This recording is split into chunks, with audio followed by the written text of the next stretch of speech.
Takže ahoj, já jsem Lonely a dneska budu vám představovat můj server.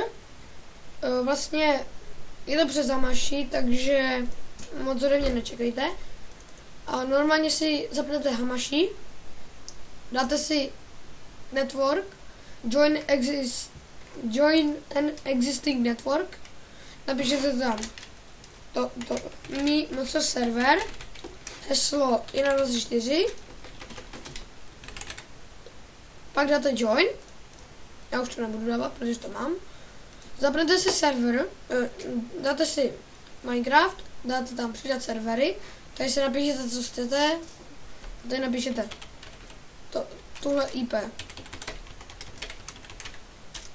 5.144.200.252.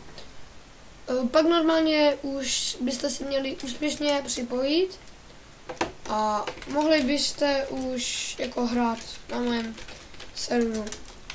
Navíc teď hledám moderátory, tak kdybyste někdo chtěli na ten můj server, tak mi napište do popisu videa. Takže zatím ahoj.